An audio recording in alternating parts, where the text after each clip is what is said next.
എല്ലാവർക്കും നമസ്കാരം. ഈ അനുഭവം കേൾക്കുമ്പോൾ നിങ്ങൾ കൂടെ ഉണ്ടാവണം കേട്ടോ. കൂടെ ഉണ്ടാവണം എന്ന് വെച്ച് കഴിഞ്ഞാൽ ആ വേദിയിൽ നിങ്ങൾ വേണം.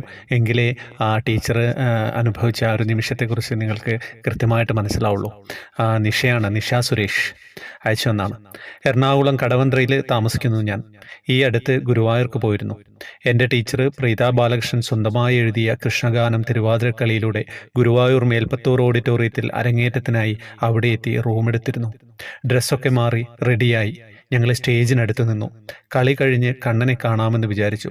സമയം കുറവായിരുന്നു, അതുകൊണ്ടാണ് കേട്ടോ അങ്ങനെ. നല്ല തിരക്കും. അപ്പോഴാണ് എനിക്ക് വല്ലാത്തൊരു അസ്വസ്ഥത അനുഭവപ്പെട്ടത്. തല കറങ്ങുന്നത് പോലെ തോന്നുന്നു. സ്റ്റേജിൽ കയറാൻ സമയമായി. എന്ത് ചെയ്യണമെന്നറിയാതെ ആകെ വിഷമിച്ച് നിൽക്കുകയാണ് ഞാൻ. ഒരാൾ മാറിയാൽ ആകെ ബുദ്ധിമുട്ടാവും. എങ്ങനെ പറയും ടീച്ചറോട്?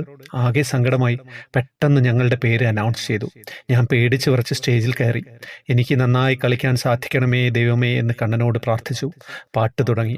ഗണപതി കളിക്കാൻ തുടങ്ങിയപ്പോഴേ വീഴാൻ പോകുന്നത് പോലെ തോന്നുന്നുണ്ടായിരുന്നു. സൈഡിൽ വെച്ചിരിക്കുന്ന ഗുരുവായൂരപ്പനെ നോക്കി, എനിക്ക് ഇത് കളിച്ചു തീർക്കാൻ പറ്റണേ കണ്ണാ ഭഗവാനെ.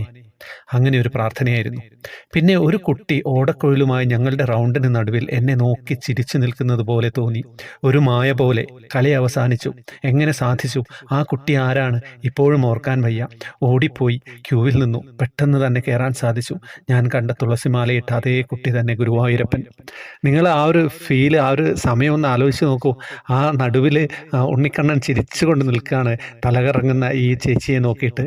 പിന്നെ എന്ത് തലകറക്കല്ലേ! ആ ഒരു മായയാണ്. മായ എന്ന് പറയുന്നത്, ഞാൻ പറയില്ലേ, ഭഗവാൻ ഒരു മായയാണ്. മായയിലൂടെയാണ് നമ്മളെ സ്പർശിക്കുന്നതും നമുക്ക് അനുഭവങ്ങൾ തരുന്നതും നമ്മുടെ ജീവിതത്തെ കൈപിടിച്ച് മുന്നോട്ട് കൊണ്ടുപോകുന്നതും നമ്മൾ ഇടറിപ്പോഴുമ്പോൾ വീഴാതെ കാത്തു സൂക്ഷിക്കുന്നതും എല്ലാം ഭഗവാനാണല്ലേ.